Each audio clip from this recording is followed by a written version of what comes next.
Now that's a serious fact. Last month, a prototype for Serious Sam's HD remaster was released on Hidden Palace. In-game it's called an alpha, but it's more like a beta, so prototype sums it up nicely.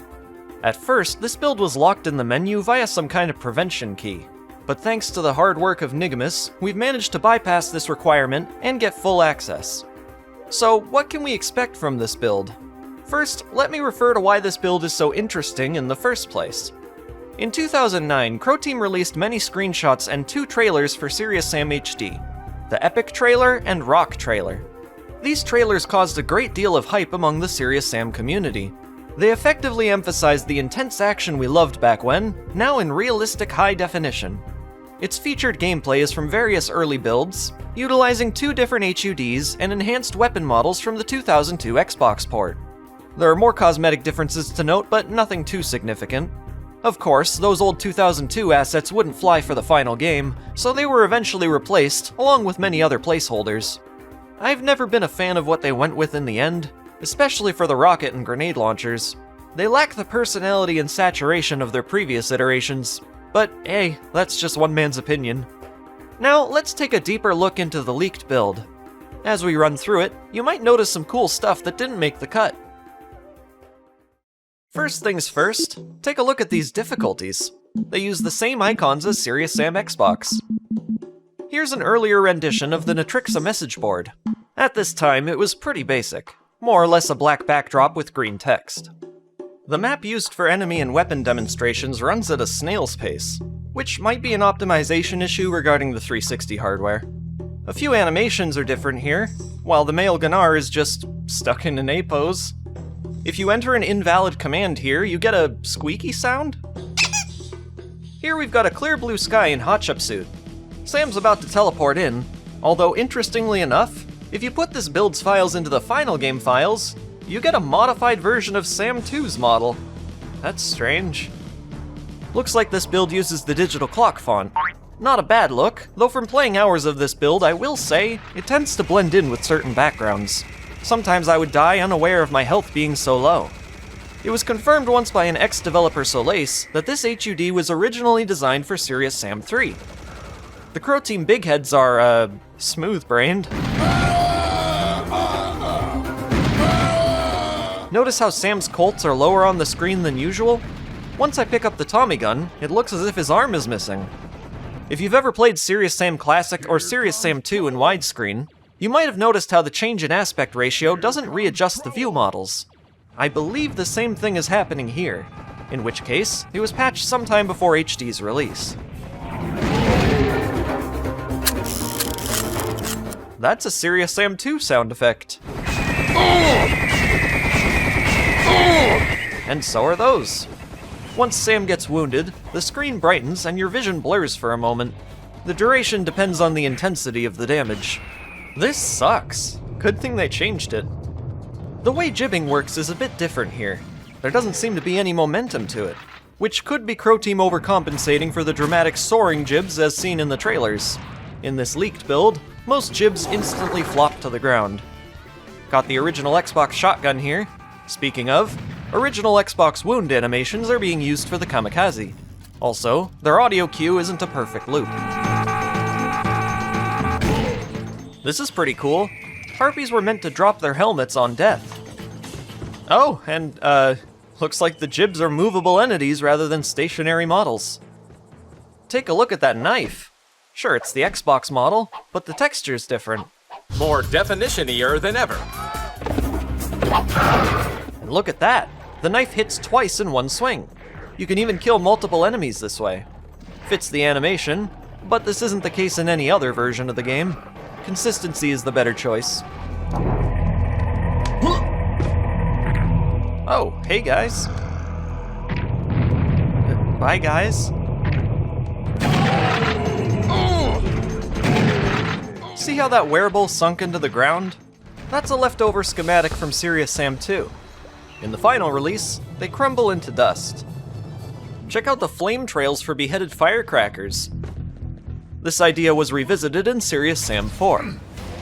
Some enemy blood overlays don't exist yet. Wait, yes they do. At least for the Biomech Miner. And there he goes. Every arachnoid in this build spazzes out after death for some reason. Interesting sparkle. Torches in the final game can be broken by just walking into them, but in this build, you'll have to shoot them. The double-barreled shotgun's texture is different, looks a bit dirtier than the final game. A few of the build's thumbnails show earlier differences in development, one being Valley of the Kings, which appears oranger in coloration, likely an attempt to match the atmosphere of the original level, which they must have given up on at some point. A certain jib animation used for the female Gunnar turns two of its parts into male. Needless to say, Sam's not the surgeon you're looking for. Biomechs, both minor and major, use classic-inspired death animations, which were replaced for the final game. Also, the Biomech Major has a rocket model in its launchers. Unsure why they removed those, it makes perfect sense to me. Ever wonder why the Reptiloids were so vivid and classic, but not in HD? Turns out they were at one point. Now that's some serious firepower. Number of things to take in here. Firstly, we've got the improved Xbox rocket launcher. On top of the original firing sound, it also includes the initial fire and reloading sound from Serious Sam 2. Much like Serious Sam 2, rocket jumping is disabled. However, it does exist in the final game. The Highlander Reptiloid summons battle music from the second encounter, strangely. This isn't the only instance either. Numerous intense encounters in this build use tracks from TSE. Ooh, take a look at that projectile. Those are different from the final build and the trailers.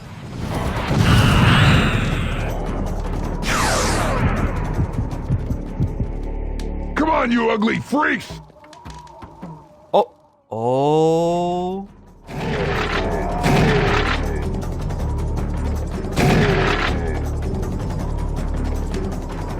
Seriously, is that the best you can do? Uh-oh.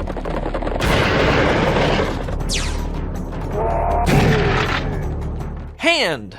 Yes, the cursor turns into a hand when looking at switches. Be sure to remove your gloves first, I guess.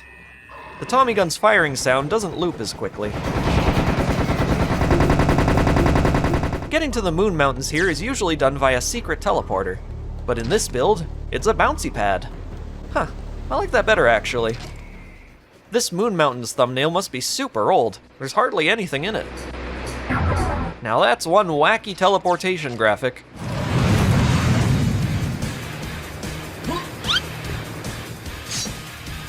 See ya.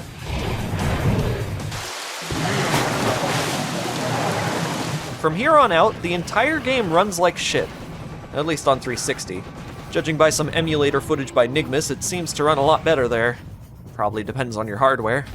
It's likely at the time that this build was created, the developers were using an Xbox 360 dev kit, which have more RAM than the retail models.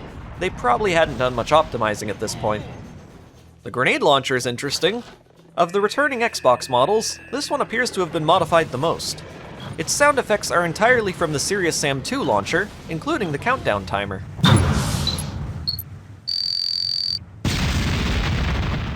The explosion graphic, similarly to the rocket launcher, is very different from the final game. What? You're coming with me. This bug exists in the final game too, so it's funny to know that it existed this far back. Damn it. Here's the famous early Dunes. Note the music, which has no warm-up, immediately plays the fight theme. Here comes trouble! There's not much else to say about Dunes until you get the laser gun. This must be some intermediary variant with a splash paint green texture.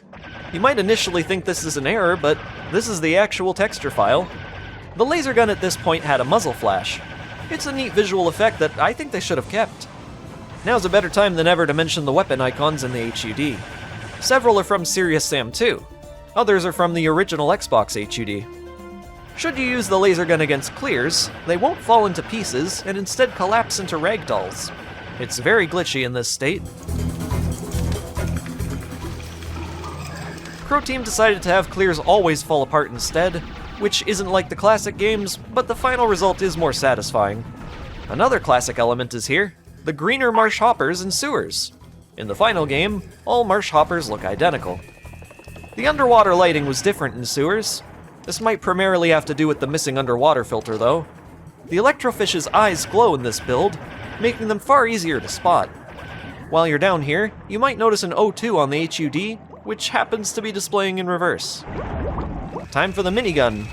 This muzzle flash was changed for the final game.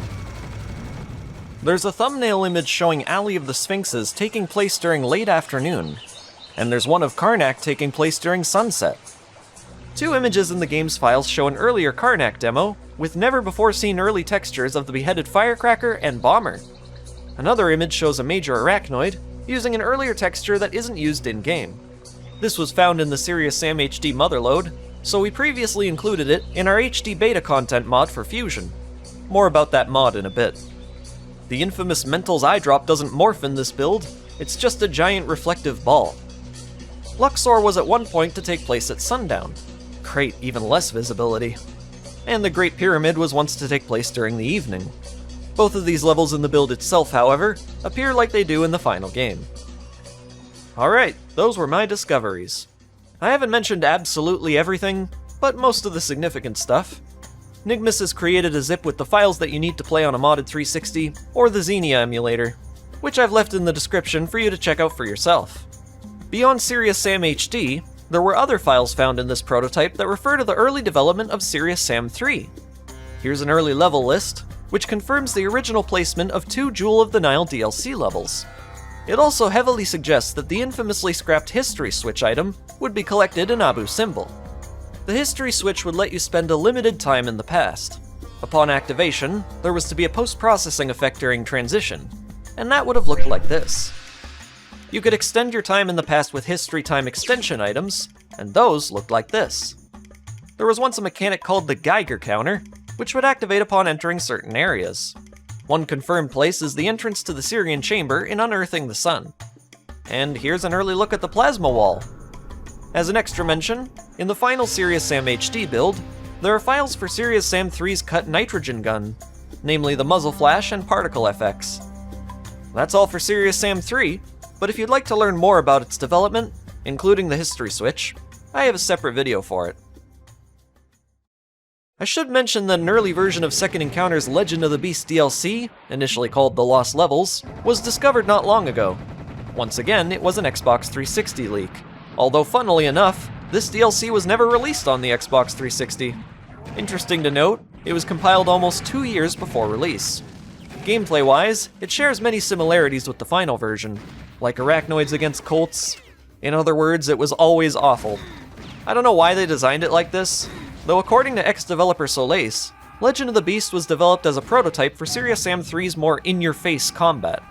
Okay, sure, but leave Serious Sam HD out of it. There's a fair bit missing from it at this time, like the chainsaw for instance. Also the Knoom boss fight, which doesn't exist at all here. The third level just ends before you get to that room. Worth mentioning that Legend of the Beast was meant to release before Serious Sam 3, which would have made the Knoom boss fight a tease for its later appearance. Now, remember how the Knoom was originally designed for a scrap Doom 4 concept by Crow Team? That Knoom's texture is actually very similar to its appearance in Legend of the Beast. Alright, so what about our HD beta content mod for Fusion? How close were we? Well, honestly, pretty close, though do consider that our mod was based on all the screenshots and trailers, which were from numerous different builds. The leaked build we have is much closer to the final game than the earliest screenshots, so their likeness is still in question. But at least for the assets we do have now, again, pretty close.